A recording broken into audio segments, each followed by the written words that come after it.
байгаа. За энэ шаардлагын талаар та бүхэнд бас товчхон мэдээллийе.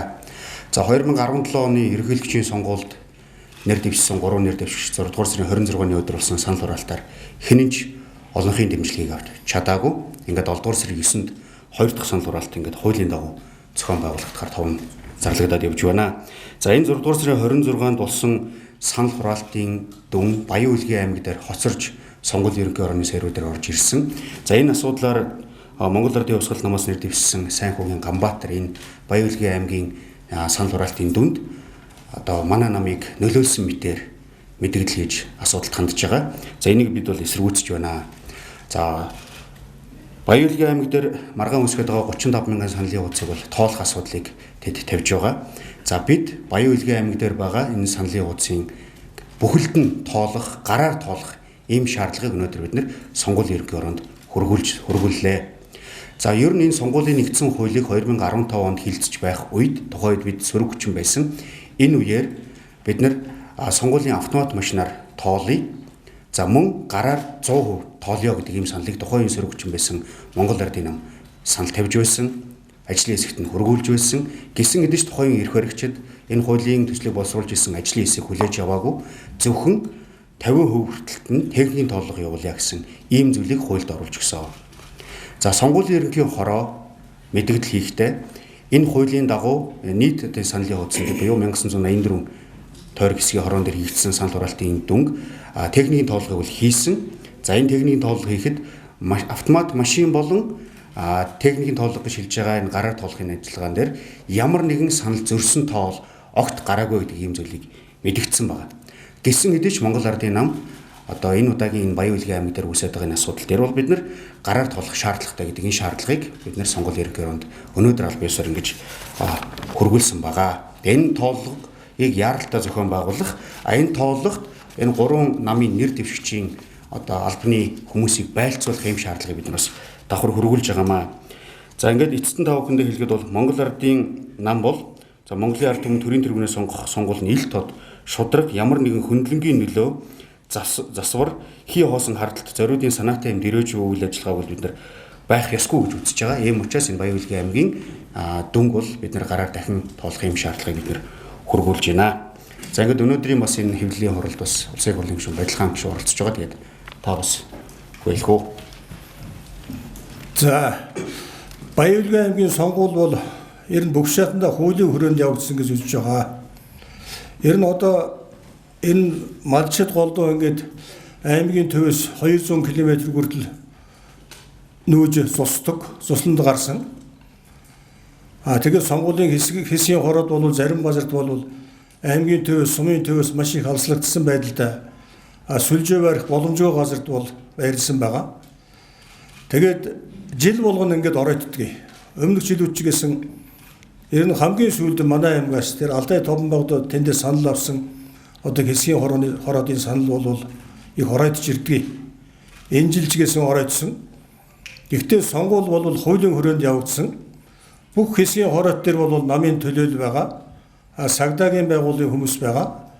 Ер нь хуулийн хүрээнд явагдсан гэж бид үзэж байгаа.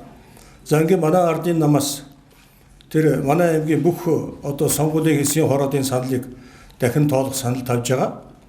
Ямар ч гэсэн одоо санал ер нь сонгуул бол хуулийн хүрээнд явагдсан гэдгээ баталгаатай гэлнэ. Баярлалаа. За энэ мэдээлэлтэй холбоотой асуулт байгаа юм.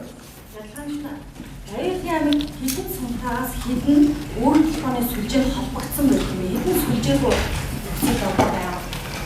за манай аймаг бол нийтдээ 12 сумтай. Сумын төвүүд бол бүгд одоо өөрийн телефонд холбогдсон байгаа, сүлжээтэй байгаа.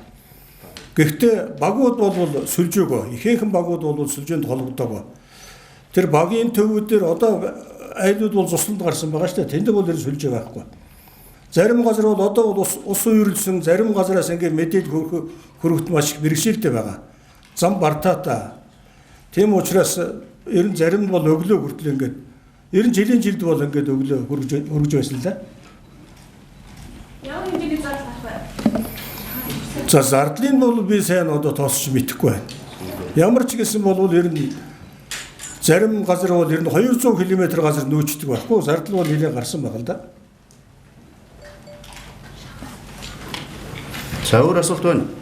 Зөвхөн Баянгийн аймагт юм уу? Бас нөгөө сонгуулийн өдөр орсон шалтгаан өөр аймагын дуртаг үнэлж байгаа. Бид нэр зөвхөн Баян-Улгийн аймаг гэж байгаа. Яг тэгэхээр Монгол Ардын Хувьсгал намаас нэр дэвшигч маань өөрөө Баян-Улгийн аймгийг онцолж байгаа. Хоёрдугаар сонгуулийн дүн дээр Баян-Улгийн аймгийн мэдээ хоцорж орж ирсэн гэж онцлоод байгаа. Говьлтай аймгийн асуудал бол цагдаа ерөнхий газар дээр шалгагдж байгаа учраас энэ талаар бид нар ямар нэгэн байсвал илэрхийлэх боломжгүй.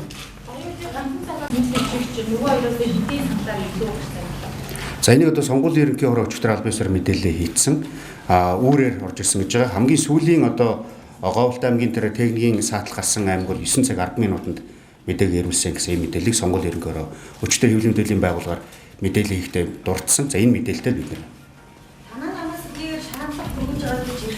ямар юм бол өөрөөр хэлбэл дүнгээ гаргаад техникийн тоолгоор хийцэн үзүүл шаардлага өгүүлээ гэж нэгээд тоолох нөхцөл байж болох. Энийг сонгуулийн ерөнхий хороо шийднэ. Бид нар ямар ч хэлсэн энэ 7 дугаар сарын 9 дуулах дахин санал хураалтанд энэ өнөөдөр манай нам руу дайрч давшилж байгаа ямарваа нэг асуудал үүсгэл одоо Монгол Ардын нам л ингэж ийм хийдэг гэдэг ийм мэдээлэл яваад байгаа учраас энэ 7 сарын 9-ний дахин санал хураалтанд бол нөлөөлнө гэж бид нар үзэж байгаа. Тийм учраас энэ одоо хардлага сэрдлэгийг байхгүй болохын тулд гар тоолгыг бол зайлшгүй бид нар хийх ёстой л гэж бид нар намын зүгээс л үзэж байгаа. Тийм учраас энэ одоо дахин гар тоолгынхон энэ дүнг сонгуулийн ерөнхий хороо ард нийтэд үнэн бодитоор мэдээлэх юм одоо үүрэгтэй гэж бид нар үзэж. Энэ шаардлага төр бол тийм төлөвөөс дурдсан байна.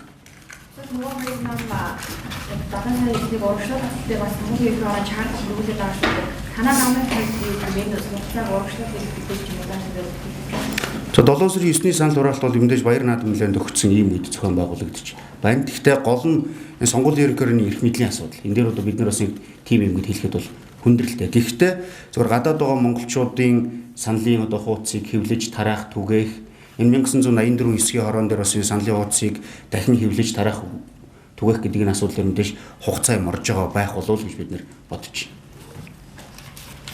За баярлалаа та бүхэнд.